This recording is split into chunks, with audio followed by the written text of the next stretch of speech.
Hey guys, it's the Day by Day podcast, and we're talking about dangerous Bible study habits and techniques that we can oftentimes employ in our Bible study, in our daily time, in our consistent quiet time with the Lord. And so, here's the dangerous Bible study technique that I want to kind of expose to you today, and that is when we bring a built-in paradigm to the text and try to squeeze the text into our already preset paradigm.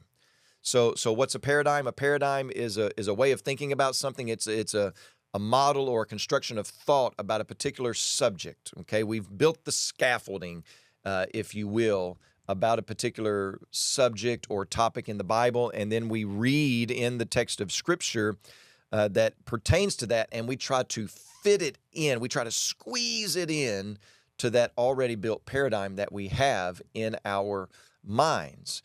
And so let me give you an example of this. We have paradigms, and rightly so, about how salvation works, about God's action in salvation and our action in salvation. And, a lot of times, for instance, in the book of Romans, someone can come to you and say, are you a Romans 9 guy that talks about God's sovereignty, God's election in salvation? They can say, are you a Romans 9 guy, or are you a Romans 10 guy? And Romans 10 talks about man's disobedience, man's rejection of God, and all those things.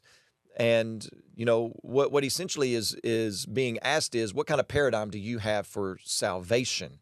And what I want to commend to you, what I want to recommend to you when it comes to the different paradigms that we have is not to try to squeeze Scripture into our already built paradigms, but to let Scripture shape our paradigm. So we're going to come to the pages of Scripture with certain constructions of thought, certain doctrines that are built, and they're built on Scripture.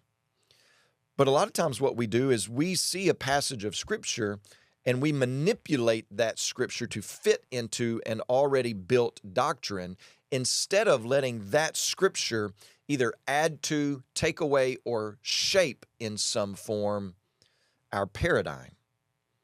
And I think that's the trouble that we have a lot of times, and where we have a lot of disagreements and arguments about particular doctrines and about particular scriptures, because we're trying to make Scripture say something that it's not really saying. You see this a lot with eschatology, with what's going to happen in the end times, in the last days, what's going to happen. We can come to a passage and we can try to make that passage fit into our already built doctrine of eschatology instead of letting it nuance or shape or take away or add to.